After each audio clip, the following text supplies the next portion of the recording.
प्रिय विद्यार्थियों, नमस्कार। मैं आपका अध्यापक आनंद कुमार शुक्ल हूँ। हिंदी साहित्य इतिहास में काल विभाजन और नामकरण की चर्चा हम पहले ही कर चुके हैं। हमने जाना था कि विभिन्न विद्वानों ने हिंदी साहित्य के आरंभ की सीमा कहाँ से निर्धारित की है, उस समय सीमा के पीछे उनका तर्क क्या था, विभिन्न किस्म के नामकरण के पीछे उनका तर्क क्या था, और जो चार प्रमुख कालखंड हमारे हिंदी साहित्य इतिहास में उपस्थित हैं, उनके नामकरण के सहित उन कालखंडों के विभिन्न उपवर्गों का नामकरण क्या क्या किया गया। एक बहुत छोटा सा प्रश्न उठता है विद्यार्थियों के मन में, और यह बेहद जरूरी प्रश्न है। प्रश्न यह है कि जब विभिन्न विद्वानों द्वारा नामकरण किया जा रहा था, तो उनके द्वारा प्रस्तुत नामकरण का आधार क्या था। जो हम काल विभाजन से संबंधित समस्याओं की चर्चा कर रहे थे, और उसके बाद जब हमने विशिष्ट तौर पर आदिकाल और श्रृंगार काल के नामकरण से संबंधित विवाद की चर्चा की थी, तो हमने उसी कक्षा में कई आधारों पर भी अपना ध्यान केंद्रित किया था।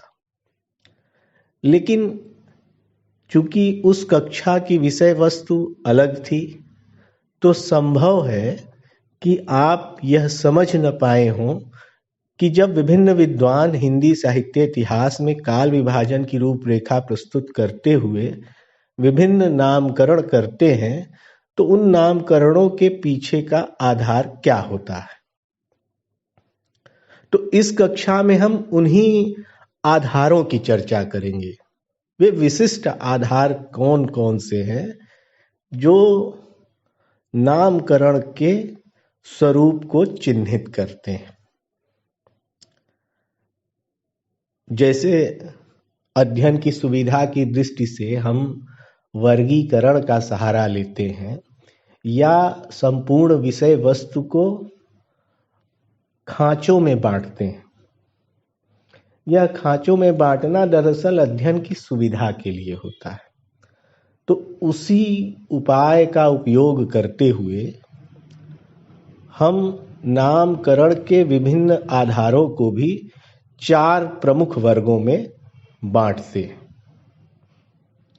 सबसे पहला प्रमुख आधार है प्रवृत्ति। यदि आप रामचंद्र शुक्ल के हिंदी साहित्य का इतिहास पढ़ें, या उसके बाद के लिखे गए तमाम इतिहास ग्रंथों को पढ़ें, तो आप पाएंगे कि नामकरण करने के दौरान पूरा जोर मूलतः उस कालखंड की प्रवृत्ति पर है। यदि प्रवृत्ति की समरूपता नहीं मिलती, यदि प्रवृत्ति महत्वपूर्ण ढंग से व्यंजित नहीं होती, यानी कोई एक प्रवृत्ति व्यंजित नहीं होती, अथवा प्रवृत्तियों में प्रकीर्णन दिखाई पड़ता है, विभिन्न तरीके की प्रवृत्तियां एक साथ उपस्थित होती हैं, तभी अन्य आधारों का उपयोग किया जाता है। अन्यथा साहित्य इतिहास में सबसे प्रधान प्रस्तुति तो यही है कि हम प्रवृत्ति के आधार पर उस कालखंड का नामकरण करें। यदि प्रवृत्ति के आधार पर नामकरण नहीं करेंगे, तो हमें अन्य उपायों का सहारा लेना पड़ेगा। आप देखें कि हिंदी साहित्य के जो चार प्रमुख कालखंड हैं, आदिकाल, भक्तिकाल, रीतिकाल और आधुनिक काल, उसमें से पहला जो नाम है आदिकाल, उसके संबंध में एक प्रवृत्तिगत नाम सुझाया था आचार्य रामचंद्र शुक्ल ने, वीर गाथा काल। लेकिन उस नामकरण को बहुत सारे विद्वानों द्वारा खारिज कर दिया गया, स्वीकार नहीं किया गया। विशेष तौर पर हजारी प्रसाद द्विवेदी ने रामचंद्र शुक्ल के द्वारा प्रस्तुत उस नाम के विरुद्ध कई तर्क दिए और वे तर्क बिल्कुल जायज तर्क थे। विशेष तौर पर जब हिंदी साहित्य इतिहास का प्रकाशन हो रहा था, यानी रामचंद्र शुक्ल के ग्रंथ हिंदी साहित्य के इतिहास का प्रकाशन हो रहा था 1929 में, तब उस समय आदिकाल से संबंधित कई महत्वपूर्ण ग्रंथ या तो प्राप्त ही नहीं हुए थे या उनकी विश्वसनीयता का समुचित ढंग से अध्ययन नहीं किया गया था। ऐसे में बाद में चलकर जब नए ग्रंथ सामने आए, जो ग्रंथ उस समय रामचंद्र शुक्ल के सम्मुख उपस्थित थे, उन ग्रंथों की उपयोगिता और विश्वसनीयता की पड़ताल की गई। और उपयोगिता जब मैंने कहा तो उसे आप इतिहास को रेखांकित करने के संदर्भ में उपयोगी समझिएगा, क्योंकि कुछ ग्रंथ प्रस्थान बिंदु होते हैं विभिन्न कालखंडों के। जैसे पृथ्वीराज रासो, वह आदिकाल का एक किस्म से प्रस्थान बिंदु माना गया था आरंभ में, अभी भी बहुत सारे विद्वान मानते हैं। ऐसी चूक न कीजिएगा कि पृथ्वीराज रासो को आप आदिकाल का ग्रंथ मानने से ही इनकार कर दें, लेकिन उसमें प्रक्षिप्त हिस्सों का इतना बड़ा और बृहद अंश है कि उसे विश्वसनीय ढंग से ठीक एक कालखंड में रख पाना संभव नहीं है। यहाँ तक कि परिवर्तन के उदाहरण 16वीं 17वीं शताब्दी तक प्राप्त होते हैं। इसीलिए विश्वसनीयता का संकट उस पर अभी भी बरकरार है।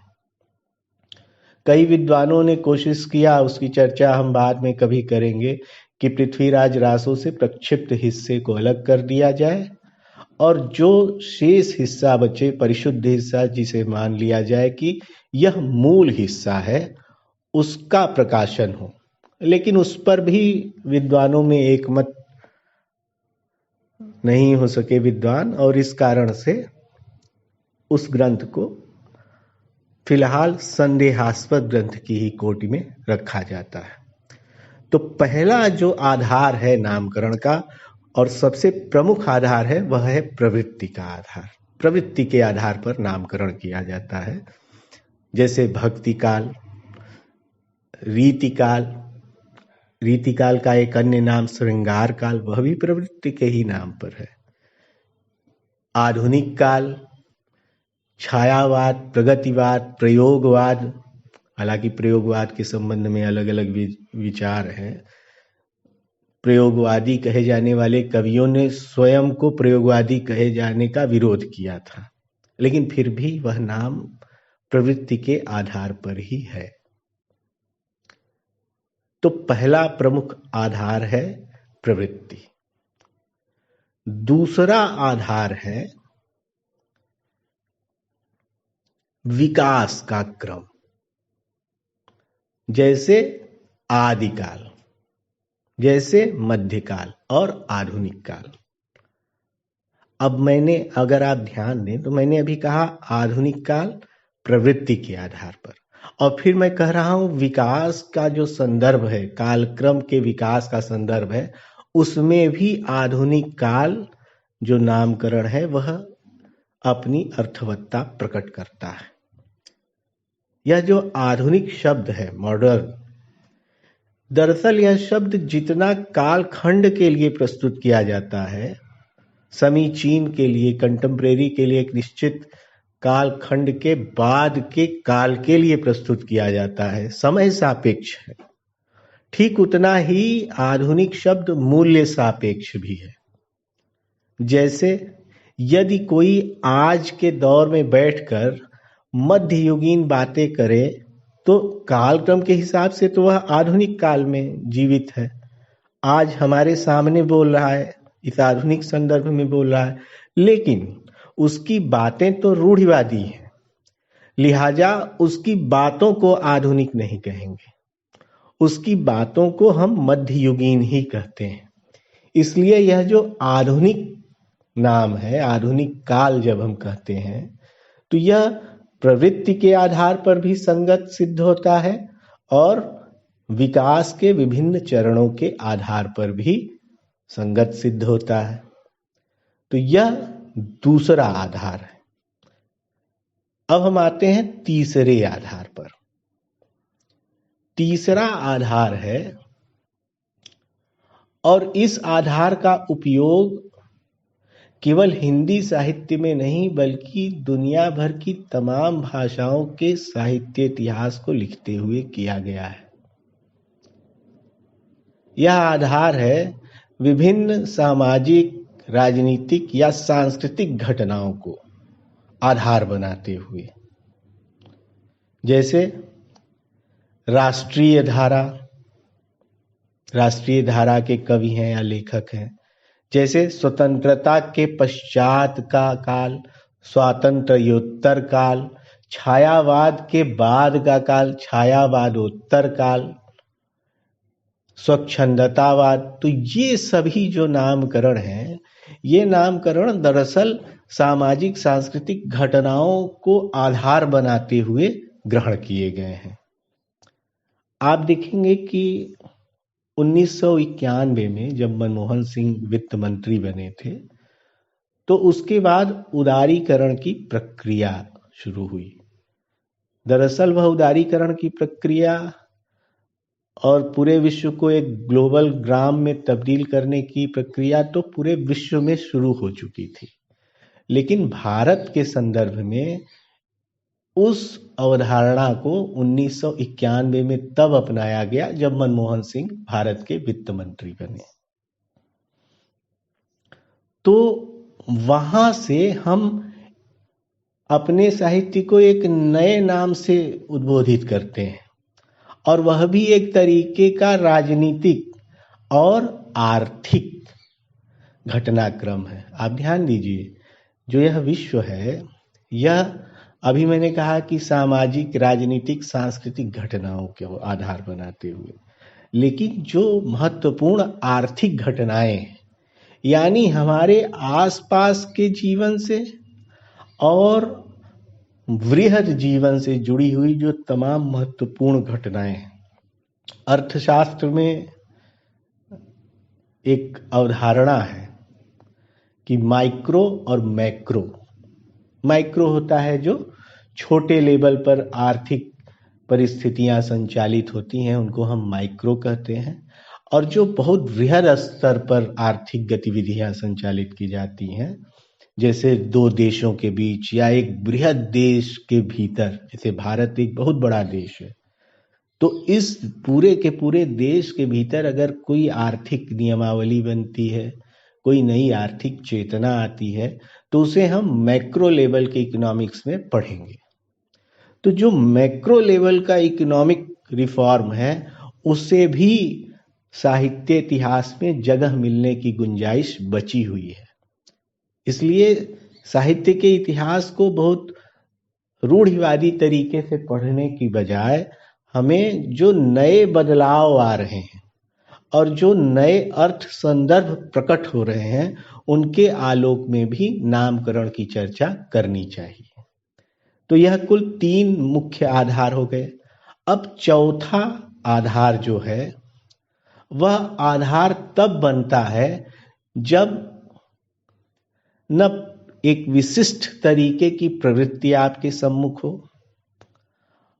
न विकास के विभिन्न चरणों को देखने की जरूरत महसूस हो, और सामाजिक या सांस्कृतिक या आर्थिक या राजनीतिक घटनाओं का दायरा कुछ खास और विशिष्ट संदर्भों में छोटा सा पड़ जाए और बड़ा कौन हो जाए? कोई एक व्यक्ति। उस व्यक्ति के चारों ओर साहित्यिक प्रवृत्तियां घूमने सी लगे। वही व्यक्ति या उस व्यक्ति के विचार पूरे युग को प्रतिबिंबित और आलोकित करें। तब उस कालखंड का नाम विद्वानों ने उस काल खंड के अगुआ या नेतृत्वकर्ता के नाम पर रखा। अब आप इसमें एक उदाहरण देखेंगे तो एक विशेष तरीके की प्रवृत्ति का भी दर्शन करेंगे। हम कहते हैं कि भारतेंदु युग, द्विवेदी युग, प्रसाद युग, नाटकों में प्रसाद युग, उपन्यास में प्रेमचंद युग।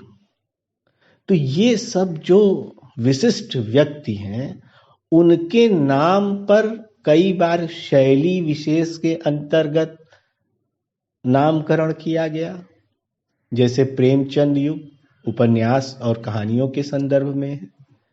प्रसाद युग सबसे ज्यादा इसका उपयोग नाटकों के संदर्भ में किया जाता है, क्योंकि छायावाद के 4 प्रमुख स्तंभ थे, तो उसमें चारों एक समान स्वर से तो नहीं कहना चाहिए, लेकिन एक रूपरेखा में छायावादी प्रवृत्ति के अंतर्गत कविता लिख रहे थे, और उनमें से किसी को कम या किसी को ज्यादा आंकना भूल होगी। लेकिन जब हम उन्हीं छायावादी कवियों के बीच नाटकों की प्रतिस्पर्धा देखेंगे तो हम पाएंगे कि प्रसाद के नाटक अन्य अपने समान धर्मी कवियों के नाटक या उनकी रचना धर्मिता से बिल्कुल अलग है। बहुत सारे विवाद हैं। जैसे प्रसाद ने जब नाटक लिखा उस दौर में प्रसाद के नाटकों का मंचन संभव नहीं हो पा रहा था। कई तरीके की हास्य अनुश्रुतियां भी दुनिया में फैल गई थी। अब उनकी चर्चा हम कभी खाली बैठेंगे तो करेंगे। लेकिन प्रसाद दृढ़ रहे और पूरे आत्मविश्वास से अपने नाट्य कर्म को आगे बढ़ाते रहे।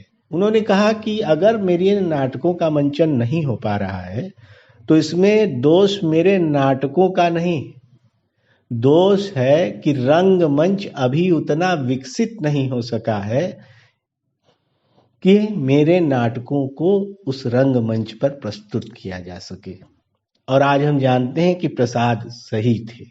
उस समय वास्तव में रंगमंच का उतना विकास नहीं हुआ था। उसके बहुत सारे कारण हैं। जैसे भारतेंदु काल तक नाटकों का विकास हुआ, उसके बाद जैसे ही द्विवेदी युग में प्रविष्ट होते हैं, द्विवेदी युग में नाटकों का उस ढंग से विकास नहीं हो सका और वहीं से प्रसाद शुरू होते हैं। जहां से द्विवेदी युग समाप्त हो रहा है वहीं से प्रसाद युग शुरू हो रहा है, बीच के संक्रमण काल से।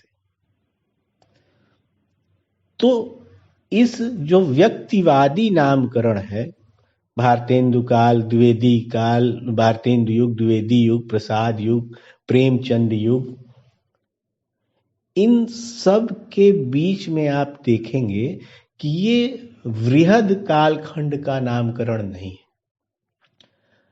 बल्कि या तो ये उस कालखंड के विभिन्न उपवर्गों में से किन्हीं एक का नाम है, अथवा उन्हीं कालखंडों के अंदर विद्यमान शैली विशेष का नाम है। जैसे जब हम भारतेंदु युग कहते हैं तो भारतेंदु युग का अर्थ संदर्भ आधुनिक चेतना के विशिष्ट उन्मेष से है। उसमें कहानी भी समाहित हो रही है। हालांकि कहानी इंदुमती बहुत बाद में आती है, लेकिन कहानियों की रूपरेखा पर जो विद्वानों के विचार हैं वह यह है कि कहानी की रूपरेखा इंदुमती से बहुत पहले बनने लगी थी, भारतेंदु युग में ही। वह बहस का विषय है। उपन्यास भी सामने आने लगा, आलोचना कर्म सामने आने लगा और कविता ने एक नई धारा का आसरा ग्रहण कर लिया।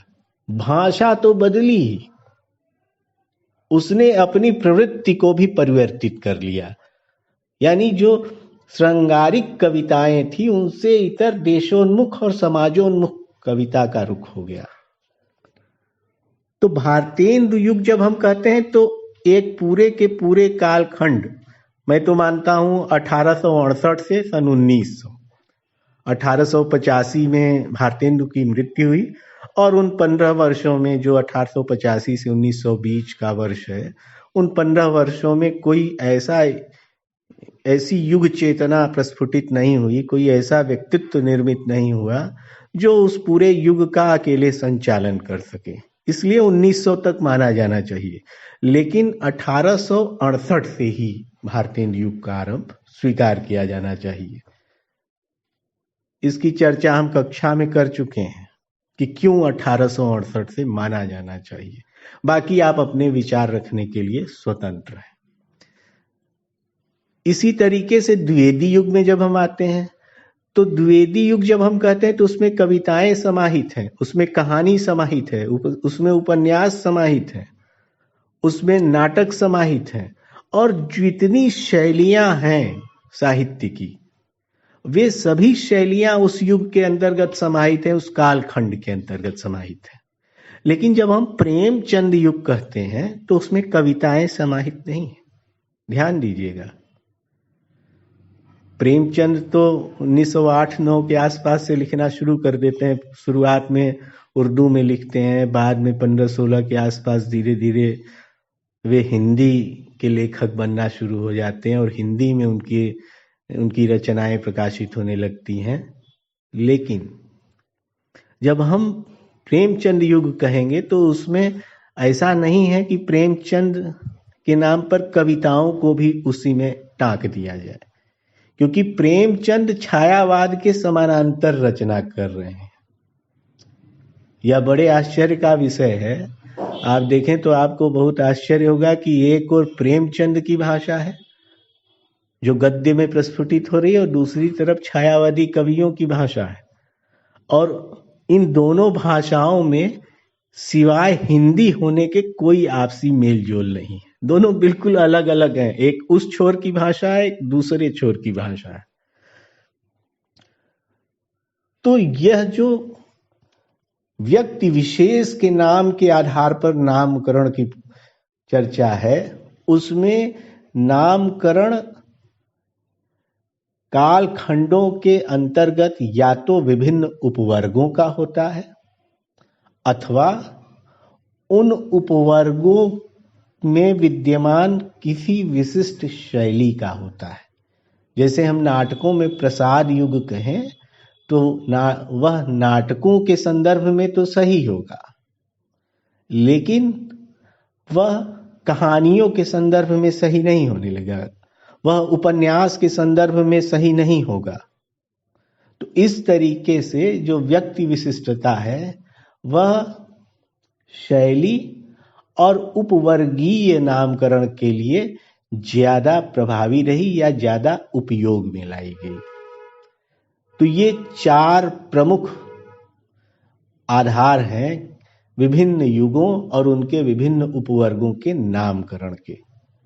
आशा करता हूं कि आपको बहुत अच्छे से समझ में आ गया होगा कि जब विभिन्न विद्वानों द्वारा साहित्य इतिहास के अलग अलग कालखंडों और उनके अलग अलग उपवर्गों का नामकरण किया गया, तो उन सभी नामकरणों के पीछे किस प्रकार के तर्क और किस प्रकार की वैचारिकी काम कर रही थी।